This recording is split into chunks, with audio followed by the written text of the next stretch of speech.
세월호 관련해서 직접 이제 좀 몇 가지를 여쭤보겠습니다. 세월호 사건 당시 초기 상황 및 국가안보실 내의 상황 인식은 어땠습니까? 그 세월호 사건에 대해서는 저희들 이제 초기에 저희가 9시 33분에 해경으로서 팩스를 받은 게 문서로서는 처음입니다. 그 전에 9시 19분에 YTN에 자막 방송으로 나온 걸 보고 저희 직원들이 이제 해경 상황실에 연락을 해서 상황을 파악을 했습니다.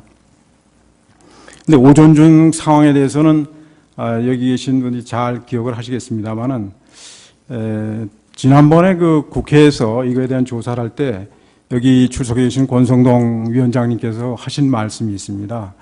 4월 16일 날 오전 중에 특별한 일이 없어서 지방에 그 영동 고속도로를 타고 가고 있었다. 근데 차를 몰고 가는데 거기 차 안에 TV가 있어서 그 TV를 켜보니까 MBC였는데 그 사고가 났다는 걸 나와 있고 학생들이 거기 많이 타고 있었다. 승선을 하고 있었다. 그래서 굉장히 놀랐고 또 안타까운 그런 마음이었는데 조금 있으니까 전원이 구조됐다고 이렇게 나와서 아유 참 다행이다. 그래서 이제 그 TV를 끄고 내려가서 일을 보시고 나서 나중에 그 핸드폰을 켜보니까 거기 자막에 그게 오보였다고 나왔다고. 네, 알겠습니다. 오후에 그렇게 있습니다. 그래서 뒤에 상황을 좀 이따 물어보고. 이런 것들이 그 당시 저희 이 사회가 그거에 대해 느꼈던 상황입니다. 그러나 저희 국가안보 상황실에서는 계속해서 해경과 그 통화를 하면서 상황을 파악하고 추가적으로 조치할 일이 있는지 그런 것에 대해서 검토를 하고 또 거기에 따른 그 결과를 대통령께 보고를 드리고 그렇게 했습니다. 그러면 지금 정인의 정언대로라면은 해경에서 국가안보실로 최초로 그러면은 올라온 게 9시 33분에 팩스로 올라온 그게 최초 보고입니까? 해경에서 온 게? 맞습니다. 알겠습니다. 그러면 이제 9시 33분에 해경으로 최초 보고를 받으시고 난 다음에 당시 안보실 차장으로서 동사건 관련 초동 단계부터 그 보고 체계는 어땠습니까? 혹시 초동 단계에서 보고가 미흡했던 부분이 있었습니까? 이게 보고 체계를 안보실이 보고를 받는 보고 체계하고, 예, 그다음에 이 안보실에서 피청구인께 하는 보고 체계를 두 개를 좀 나눠서 설명하면. 제가 모두에 말씀드렸습니다만 이제 저희가 그 국가위기 통신망들이 연락이 되어 있기 때문에 그날도 사실 저희 요원이 9시 19분에 YTN의 장학방송을 보고서 그 해경 상황실에 연락을 했습니다. 이 장학방송이 나왔는데 이게 어떻게 된 거냐, 빨리 상황을 파악해서 보고를 해라. 그래서 저희가 9시 33분에 그 팩스로 일보를 받았는데 그 내용은 사고가 났다는 거하고 거기에 이제 학생들, 단원고 학생들이 타고 있다는 거하고 위치가 어디다, 배 이름은 뭐다, 이런 정도만 있었습니다. 그래서 저희들이 보기에 그 정도 사안을 가지고 이제 그때는 이 사건의 심대성을 몰랐고 그래서 이 사안을 가지고 그냥 이런 사고가 났다고 대통령께 보고드리기가 그런 경우는 정보가 부족해서 저희들이 추가적으로 그 현장에서 구조 상황은 어떻게 되고 있는지 또 구조 세력은 얼마나 있는지 그런 걸 추가적으로 좀 파악을 했습니다. 그 파악을 하는 건 이제 저희가 해경뿐만 아니라 해군도 연락을 해야 되고 여러 군데 상황을 파악해서 그것을 종합해서 10시에 대통령께 첫 일보로 서면 보고를 드렸습니다. 나중에 국회에서 여러 그 계기에 국정조사도 하고 저희들이 이 신문을 그 국정조사를 받으면서 왜 직접 전화를 바로 하지 않았는 얘기가 많이 있었습니다만은 좀 전에도 제가 말씀드렸다시피 저희가 초기 상황에서 이 사건의 심각성을 사실은 그다지 몰랐고 또 정보가 너무 없어서 그 정보를 종합해서 보고 드리냐고 했는데 그런 게 수입된 게 9시 50분경입니다. 그래서 그걸 문서로 해서 보고를 드렸던 것입니다. 그러면은 9시 33분에 처음으로 올라왔던 그 보고에는 그냥 사고가 있었다는 정도의 내용만 있었고 뭐 사고가 어느 정도 진척이 됐는지 어떤 뭐 피해 상황이 어떤 정도인지 그런 구체적인 상황은 없었다 이 말씀입니까? 예, 없었습니다. 그래서 50분 정도까지 직접 그 상황을 파악하는데 한 50분까지 했었다 이 말씀입니까? 그렇습니다. 알겠습니다. 파랑 물어보겠습니다. 이거는 뭐, 이것도 물어보겠습니다. 그 사고 장면이 처음 방송으로 방송된 시점과 국가안보실에서 사고를 처음 인지한 시간은 정확하게 다시 한 번 더 좀 명시해서 이야기해 주십시오. 저희 말씀드린 대로 이제 사고가 났다는 걸 처음 한 건 YTN 자막 방송이 9시 19분에 있었습니다. 저희가 항상 모니터링을 전체 TV 화면을 다 보기 때문에 그 시각이 이제 저희가 최초로 인지한 시각이고, 지금 말씀하셨다시피 현 방송에서 실제 방송을 시작한 거는 저희가 정확하게 실제 그러니까 그 카메라에 그 동영상이 나온 거는 제가 알기로는 11시 10분이 넘어서인 걸로 알고 있습니다. 왜냐하면 그 전에는 이제 화면들이 나왔습니다만은 저희 생각에는 그건 아마 현장의 구조 세력들이나 어선들이나 또는 경비 해경에서 이 핸드폰이나 이런 걸로 카메라를 찍어서 전송해서 그 사진이 아마 방송으로 나오지 않나 이렇게 봅니다. 저희 그 해경 513호가 11시 10분에 현장을 도착했는데 그 배만이 유일하게 그 방송, 위성 방송을 할 수 있는 장비가 있는 배입니다. 그래서 저희가 알기로는 그때부터 이제 그 현장 장면이 송출이 되기 시작했고, 그 실제로 방송국에서 현장에 그 배가 간 건 제가 알기로는 오후 6시경에 아마 MBN인가가 처음으로 간 걸로 알고 있습니다. 알겠습니다. 그 최초 인지 내용을 피청구인 그러니까 대통령께 보고한 시간은 정확히 언제입니까? 저희가 대통령에 보고 드린 건 10시입니다. 10시.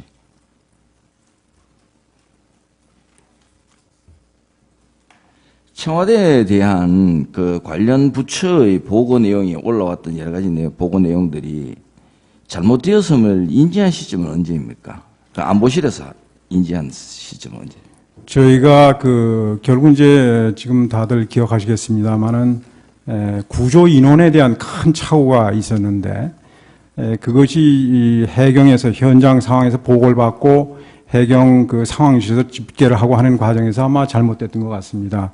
근데 저희는 이 370명인가요? 그 구조됐다는 것이 잘못되었다라고 확인을 한 거는 오후 2시 한 25분경으로 제가 기억을 합니다. 그래서 이것을 좀 더 확인을, 그때 첫 보고를 받았는데 그걸 좀 더 확인하고 해서 대통령께 김장수 실장이 2시 50분에 이 잘못 보고됐다는 370명 구조인원이 잘못됐다는 보고를 드렸고, 보고 드리고 나서 상당한 질책을 받으신 걸로 제가 알고 있습니다.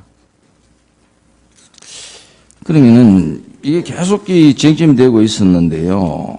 그러면은 이제 안보실에서 좀 전 진술로는 이제 9시 한 50분까지 여러 가지 상황을 파악을 해가지고 잘못된 것이라고 이제 보고가 잘못됐다는 것을 인지했는 게 14시 25분경이라고 이렇게 말씀을 하셨는데요. 그렇게 그 시간 동안에 이 보고가 이렇게 잘못 안보실에서 인식을 할 수밖에 없었던 어떤 사정들이 있었습니까? 그걸 이야기를 한번 해봐 주십시오. 저희 그 상황요원 중에서 이제 190명이 추가로 구조됐다는 게 이제 언론에도 나오고 뭐 그 해경에서도 발표가 되고 그랬는데, 그게 이제 팽목항의 그 진도 행정선에 타고 있다는 얘기를 들었습니다.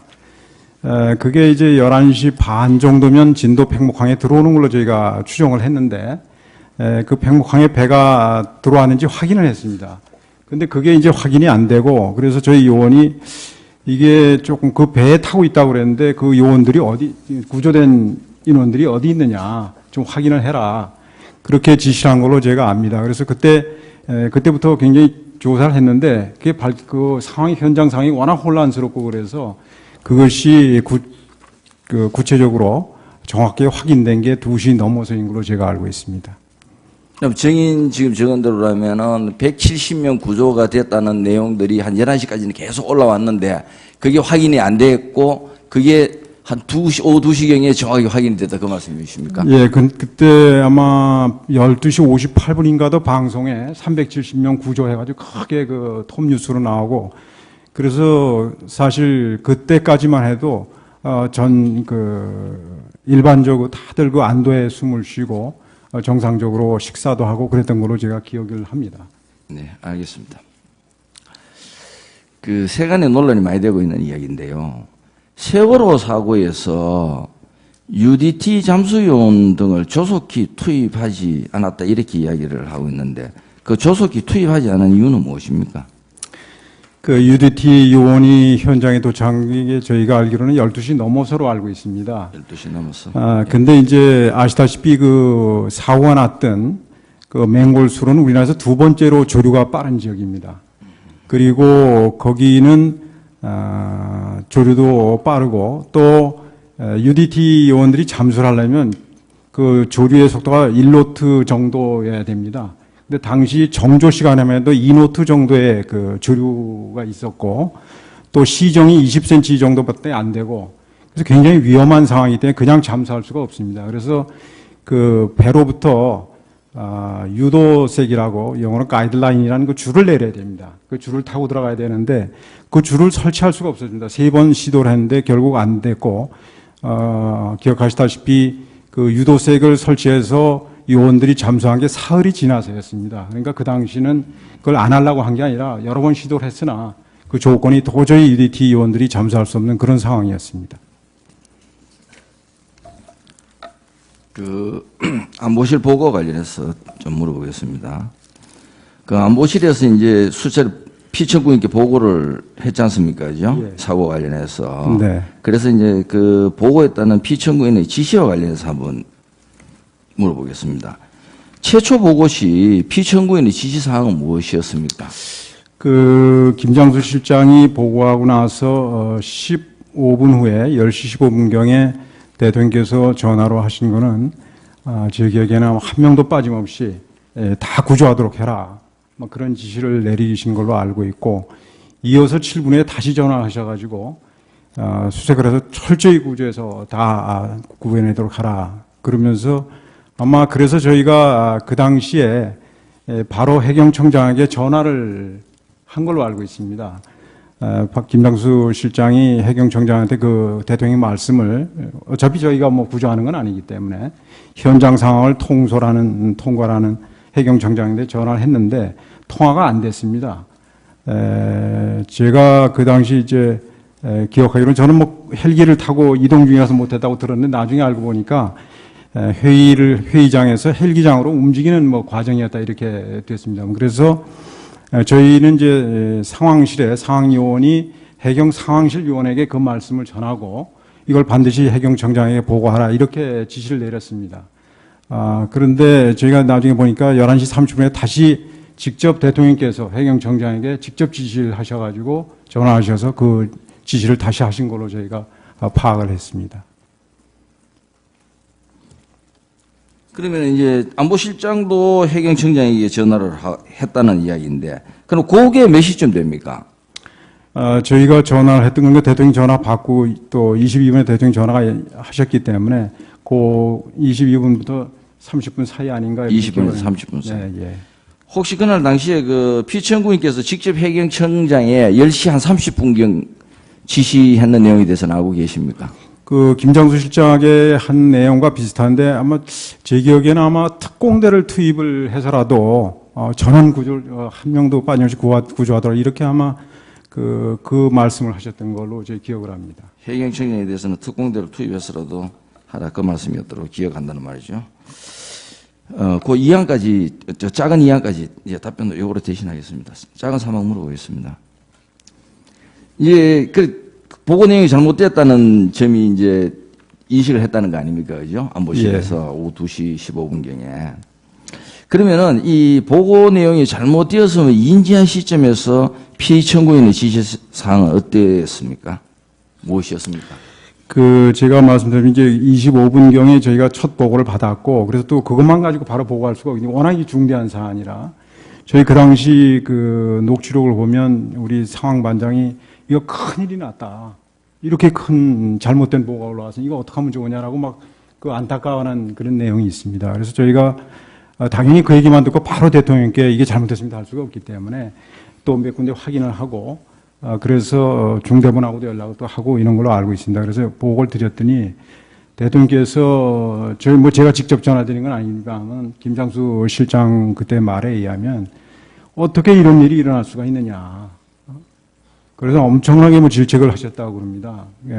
그래서 다시 제대로 좀 하라 이래가지고 그러고 나서 또 전화하셨는지 아마 그때 야단을 많이 치신 것 같은데 그렇다 몇 분에 다시 또 전화하셔가지고 또 이제 한 번 더 질책을 하시고 그러셨다고 빨리 그 어떻게 된 건지 또 확인도 해봐라 이렇게 말씀을 했다고 제가 들었습니다. 알겠습니다.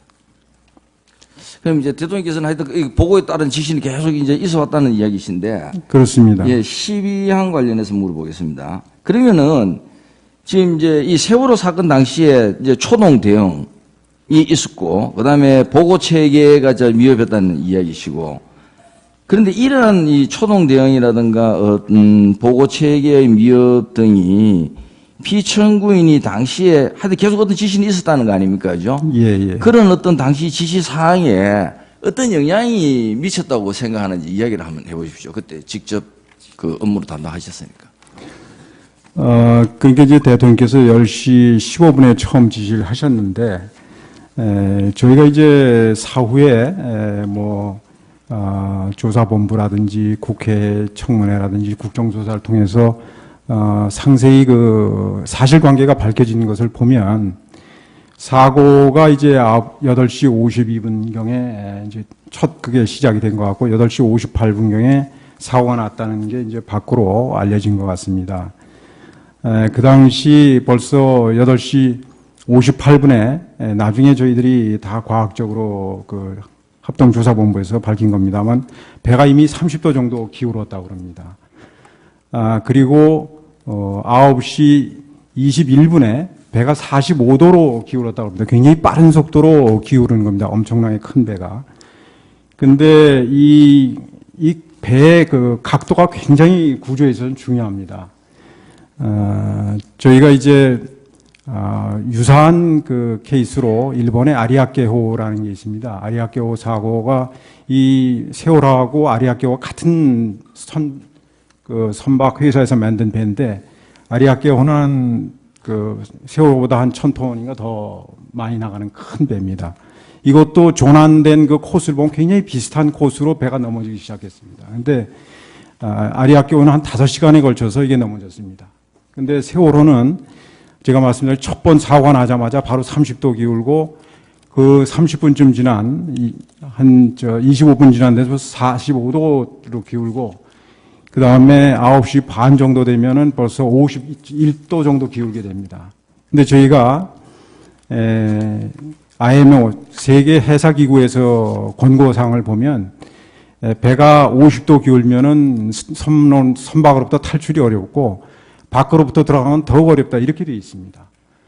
또 그 아리아케호 사고 났을 때 그 조사를 담당했던 다무라 겐기치라는 그 전문가의 말에 의하면 배가 45도 기울을 때 빨리 나와야지 그 이후는 굉장히 어렵다. 그래서 세월호도 45도가 기울었을 때 빨리 그 승선 인원들을 탈출시켰으면 인명 피해가 대폭 줄었을 것이다. 이런 얘기를 한 게 있습니다. 저희는 그 당시 그런 걸 몰랐습니다. 근데 대통령께서 지시를 하셨던 10시 반 해경청장한테 직접 특공대로 투입해서 그걸 하라는 그런 말씀 주셨을 때 배는 이미 저희가 알기로는 완전히 그 기울어서 더 이상 그 작업을 할 수 없는 그런 상황이었던 걸 저희가 알고 있습니다. 그래서 그때 사실은 해경청장이 대통령께 상황이 이래서 구조가 굉장히 어렵다는 사실 보고를 좀 했었어야 되는 거 아닌가라는 게 저희들 생각입니다. 해경청장은 그런 얘기를 전혀 하지 않았습니다. 그러니까 대통령께서는 그 당시에 현장 화면이 중계된 상황도 아니고 그렇기 때문에 일반적인 지금 사고로 큰 사고가 났다고 그러니까 거기에 이제 그 상황에서는 제가 보기에는 적절한 지시를 하셨다. 그러나 그것을 그대로 이행한다도 그 당시는 할 수가 없는 과학적으로 보면 절대로 아무 손을 쓸 수 없는 그런 상황이었다는 말씀을 드립니다. 알겠습니다. 13항 그거와 관련해서 좀 이래 세부적으로 좀 더 들어가서 물어보겠습니다. 선생님께서 이제 그 구조 시점 보고 조금 전에 말씀하셨는데요. 세월호 사건 당시 골든타임 안에 조치를 못해서 피해를 키웠다는 그 비난이 있습니다. 그런데 재난 전문가로서 볼 때 세월호의 사건의 골든타임은 언제였다고 지금 보십니까? 지금 이제 그때 당시 보고를 기준으로 하지 마시고, 지금 이제 이 사건을 사후적으로 봐서 실제 조사를 해서 지금 보면 어느 시점이 과연 골든타임이었다고. 그러니까 제가 좀 전에도 말씀드렸습니다만은, 당시 지금 이제 혹시 저 세월호 그때 당시 시간별로 사진들이 이렇게 있습니다. 요때 쭉 보시면은 여기 이제 아까 전에 이제 좀 전에 이야기했듯이 몇 도 기울었던 장면들이 나오니까 보고 좀 보시고 설명이 되면 설명해 예, 주십시오. 좀 전에 말씀드린 바와 같이 이제 그 승객들이 그래도 탈출이 가능한 게 45도 기울었을 때입니다. 네. 그런데 이 화면에 보시다시피 벌써 그 10시 반에는 완전히 전복이 됐고요. 9시 그래서 아까 말씀드렸듯이 이 9시 한 23분경 정도가 여기는 지금 없습니다만은 각도로 저희 나중에 조사한 걸 보면 9시 21분에서 23분 정도 45도에서 50도 사이입니다. 그러니까 과학적인 측면에서 본다 그러면 사고가 발생한 직후부터 9시 반까지 그때가 사실은 골든타임이다. 그 이후에 저희들 물론 그 당시 상황을 보면 뭐 72시간이 골든타임이다, 뭐 80 몇 시간이다, 전문가들이 나와서 여러 가지 얘기를 했습니다. 또 에어포켓이 어떻다, 에어포켓이 있으면 괜찮다 이런 얘기를 했는데 사실 전문가들이 그 당시 에어포켓이 있을 가능성이 없다. 이거는 세월호는 그런 배가 아니다라는 얘기도 많이 했는데 어쨌든 저희 방송에서 전문가들이 그런 얘기를 많이 해서 상당히 그 비과학적인 걸로 나중에 밝혀졌습니다만 사후적으로 볼 때 그 당시 선장이었던 그 이준석 씨인가요? 그분이 자기 선원들을 기관실에 있는 선원들 위로 올라와라. 또 3층에 있던 선원들도 위로 올라와라고 한 게 9시 15분, 20분 그때경입니다. 그러니까 그때가 사실은 골든타임인데 학생들한테 빨리 그 구명복 입고 올라서 했으면은 되는데 일체 승객들한테 4, 5층 승객들한테는 아무 말도 안 하고 자기들만 올라와서 빠져나온 그 시간이 진짜 사실은 골든타임이었다. 그런 거라고 말씀드릴 수 있습니다. 그러면은 저 사진 한번 봐주십시오. 저 옆에 올라와 있는. 요때 제일 처음에 보고로 올라왔을 때 요다 당시가 이미 골든타임의 거의 종료 시점이라는 말씀이십니까? 그렇습니다. 저희께서 좀 전에 정원 중에서 한 45도 정도 기울면 이미 승객의 탈출이 거의 불가능하다고 할 정도. 아니, 불가능한 게 아니라 그때 했으면은 더 많은 사람이 나올 수 있었다. 근데 50도 정도 되면은 굉장히 어려워진다. 혹시 여기 장면 중에서 50도 정도 되는 장면이 어디 있습니까? 한번 보십시오. 그래서 제가 이걸 각도를 볼 수 없습니다만 자료에 의하면 50도 예. 배가 기운 게 9시 23분, 4분 그런 9시 경우도 23분. 있습니다. 예. 네, 알겠습니다. 그만큼 물어보겠습니다. 14항은 조금 변형해서 물어보겠습니다. 좀 전에 말씀하신 일본의 아리아케호 사고를 말씀하셨는데요. 이 세월호 전복이 굉장히 빠른 시간에 진행됐다고 말씀하셨지 않습니까? 예.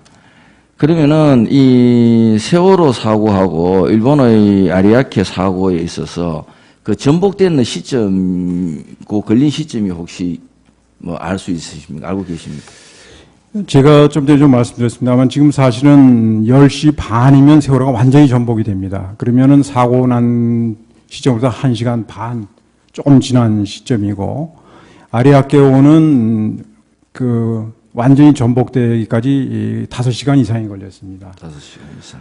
근데 이제 저희가 나중에 다 조사한 결과에 따르면은 이 세월호는 뭐 여러 가지 원인이 있습니다만은 제일 컸던 게 말하면 적재 정량이 있는데 화물과 승객을 같이 실게 돼 있지 않습니까? 그런데 신고는 화물 신고를 세월호가 제 기억에 하면 640톤 정도 한 걸로 이렇게 신고를 하고 실제 적재한 건 2140톤인가 그렇습니다. 또 차량도 한 100여 대 더 작게 신고를 했고요. 그렇게 되면 이게 적재 정량이 900 몇 톤으로 제가 알고 있는데 국회에서도 최결 의원인가요? 그분이 말씀을 하셨는데 이게 뭐냐면 이 화물을 그 정도 많이 실었다는 거는 사람 60kg 하면 2만 명 이상을 더 실었다는 겁니다. 톤수를 계산하면. 그러니까 과적이 그 배에 2만 명 이상을 더 실은 거고 또 평형수 문제도 있었고 또 불법으로 개조하고 이제 그렇기 때문에 또 화물이 고박이 제대로 안 돼 있어가지고 한쪽으로 쏠리기 시작하니까 급격하게 지금 기울은 걸로 이렇게 되어 있습니다. 그러니까 이 원인은 결국은 되돌아보면 저희들이 선박 회사가 기본으로 지켜져야 할 안전 수칙을 전혀 지키지 않고 상업성에 너무 매몰돼서 이런 대형 사고가 났다. 물론 그것을 지도 감독해야 되는 일선 행정기관에서의 그런 잘못된 것 이런 것들이 다 복합적으로 돼서 이런 대형 사고가 났고 굉장히 빠른 속도로 배가 기울면서 참으로 저희들이 지금 생각하기도 가슴이 아픈 그런 참사가 일어났던 겁니다. 알겠습니다. 10억 물어보겠습니다. 그 당시 현장에 제일 먼저 출동한 목포 해경 123정이 9시 30분경 현장에 도착한 것으로 그렇게 알고 있습니다. 그런데 이 목포 해경이 당시 그 선교의 구조를 위하여 어떠한 조치를 취했으며 그러한 조치들이 적절한 조치였습니까? 목포 해경 소속 123정호가 거기 도착한 게 한 9시 30분 좀 지나선 걸로 저희가 알고 있습니다. 근데 그때 이제 일부 선원들이 아마 그 구조에 참여를 하고 해서 이제 나중에 종합적으로는 172명의 그런 이제 구조를 했다고 봅니다만은 저희가 지금 제일 아쉽게 생각하고 통탄스러운 거는 진도 VTS라고 있습니다. 그러니까 그 배가 이제 가다가 뭐 사고 나면 이제 신고를 하는데 진도 VTS에서 이것을 받은 시각 그것이 제가 알기로는 9시 좀 전인가 아마 그럴 겁니다. 그러면은 VTS라는 게 이제 배가 항해할 때 서로 교신을 하면서 계속 그걸 하는 건데 아까 말씀드린 진도 해경 소속 1, 2, 3호는 이미 그 도착했을 때 벌써 배가 많이 기울었기 때문에 사실 손을 쓰기 어려운 그런 상황이었다고 봅니다. 그러면은 진도 VTS에서 선장하고 계속 교신을 하면서 빨리 승객을 지금 상황이 어떠냐, 배가 어떤 속도로 기울고 있느냐, 그래서 그거를 뭐 선장은 당연히 선장의 일이지만 교신을 해가면서 지휘를 해서 빨리 퇴선을 시켜라. 이런 명령을 내렸더라면 얼마나 좋았을까.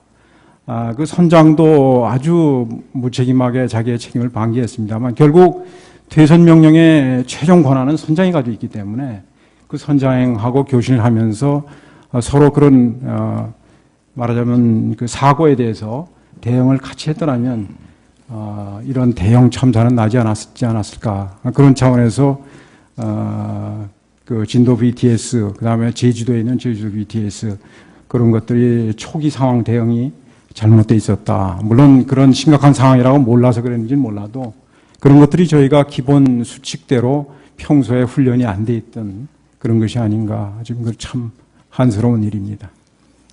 예, 그럼 16항 요거는 좀 바꿔서 물어보겠습니다.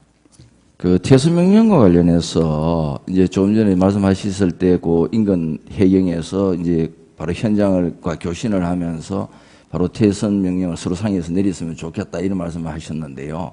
그러면 현장에서 거기에 그러면은 하는 해경 담당자가 지금 자기가 상황을 정확하게 만약에 인지를 해가지고 만약 퇴선을 명령을 내린다, 막 이렇게 할 때 꼭 그 위에 해경청장이나 아니면 더 나아가서 뭐 중앙 구조본부의 본부장이라든가 이런 쪽에 이 지휘체계에 꼭 승인을 맡아서 하는 겁니까? 아니면은 급한 상황에서는 현장에서 바로 어떤 그런 조치를 할 수 있는 겁니까?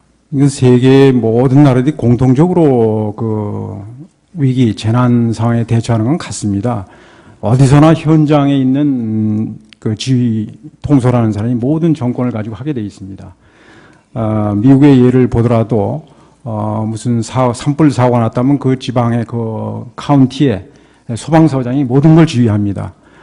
필요한 구조 세력이 필요하다면 그 사람이 요청을 하면 중앙정부에서 보내도록, 주정부에서 보내도록 이렇게 돼 있고, 저희도 마찬가지입니다. 물론 진도 BTS에 있는 사람이 지휘를 할 권한이 있는 건 아니나 그런 상황을 파악을 하고 또 자기네가 지시할 수 있는 여러 군대가 있으니까, 여러 구조 세력들이 있으니까 그런 것이 안 됐다는 점을 말씀드린 거고요. 또 해경 1, 2, 3정이 거기 도착했을 때 상황을 직접 보고 있으니까 거기서 바로 연락을 해서 어떤 조치를 지금 취해야 되겠다든지 그런 판단을 했었어야 되는 거 아닌가. 막 그로 인해서 당시 그 123정 정장 김경일 씨라고 기억을 합니다만 나중에 유죄 판결을 받은 걸로 제가 알고 있습니다. 네, 알겠습니다. 17항과 관련해서 물어보겠습니다. 그 김장수 안보실장의 피청구인에 대한 보고와 관련해서 물어보겠습니다. 김장수 안보실장의 사건 당시 설명 중에 보면은 그 피청구인의 뭐 소재 불명 그리고 뭐 보고 방법을 2개소에 뭐 동시에 보냈다. 그리고 자전거 인편으로 했다. 이런 이제 사건 당시 그 설명들이 있어 이게 세간에 이야기가 많이 되고 있거든요. 그래서 이때 당시에 그 정확한 거는 무엇입니까? 그 피청구인이 그때 이제 그 보고를 드릴 때 네. 뭐 이제 뭐 소재를 몰라가 2군데로 보내고 뭐 이랬다 이런 이야기인데 그때 안보실에 있어서 그 사정을 이야기 좀 해봐주십시오. 그 김장수 현 주중 대사가 말씀하신 것 중에 이제 좀 그 당시 상황하고 좀 착각을 한 부분도 있다고 저는 봅니다. 예, 저희가 이제 청와대 보고 시스템을 보면은 일반 저희들이 보고는 모든 게 전산 시스템으로 되어 있습니다. 그래서 저희가 이제 수석들이 마지막 보고 문건을 결제를 하고 나면 바로 전산으로 해서 보냅니다. 그럼 전산으로 하면은 필요한 제1부속실 관련되는데 그대로 즉각 다 화면으로 전산으로 되기 때문에 그건 뭐 대통령이 어디 계시냐 이런 것이 문제가 되지 않습니다.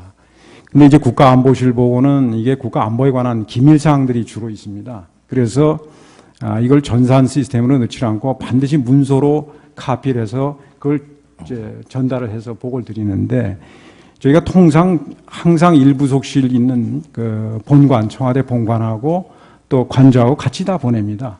그렇기 때문에 그것이 뭐 대통령이 어디 계셨냐 안 계셨냐 이런 건 사실은 좀 문제가 되지는 않습니다.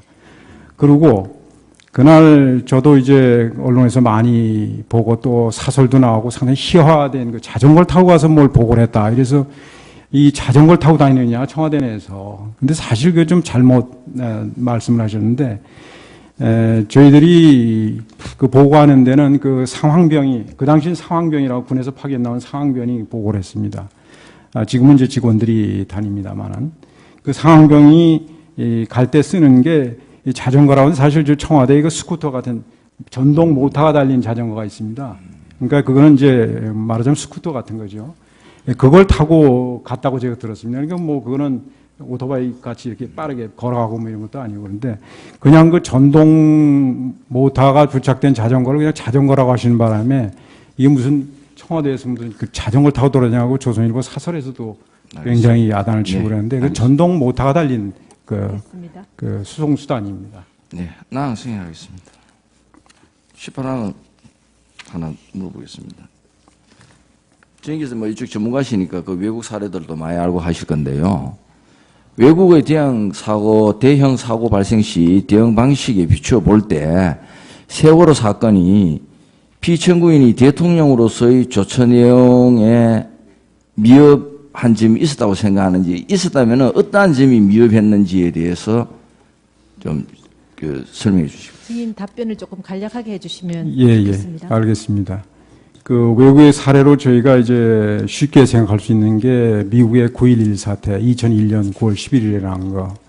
그 다음에 영국의 2005년 7월 7일로 기억이 됩니다만 런던 지하철하고 버스 테러 사건이 있습니다. 또 근자에는 2년 전에 2015년 11월 달에 파리에 이제 테러 사건이 있었습니다.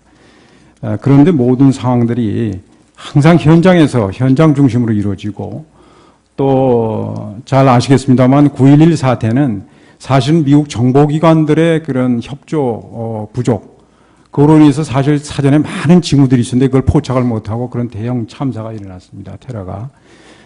그리고 그것을 조사를 하는데도 3년 이상 조사해서 원인을 밝혔는데 어느 경우에도 그 사건, 그 테러 사건이나 그래서 미국 같은 데는 국가기관이 잘못했음에도 불구하고 대통령에게 책임이 있다라고 얘기한 적은 제가 들어본 적도 없고 또 그것이 문제가 된 적도 없습니다.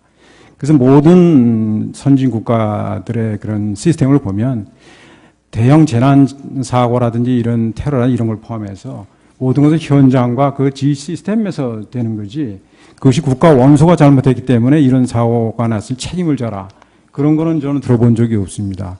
논리적으로 보면 그런 식의 논리를 확장해서 보면 모든 사고의 책임은 다 대통령에게 있다. 이렇게 볼 수 있다는 건 논리적 주장도 가능하기 때문에 그런 거는 저는 이런 사고에 대한 것을 대통령에게 책임을 묻는 것은 저희도 성수대교 붕괴 사고나 뭐 이런 것 때문에 대통령이 탄핵됐다든지 그런 얘기를 들어보지 못했습니다.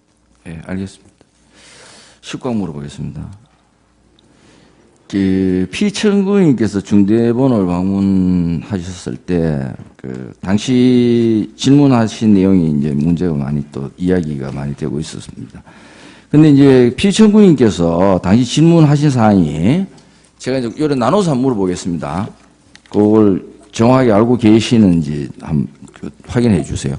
특공대 투입했다는데 구조 작업의 진척 정도는 어느 정도인가요? 요 내용과 그리고 학생들이 구명조끼를 입었다고 하는데 그렇게 발견하기가 힘든가? 그리고 구조 숫자가 200명이나 큰 차이가 나게 된 이유는 이렇게 질문하신 것은 맞습니까? 중대본.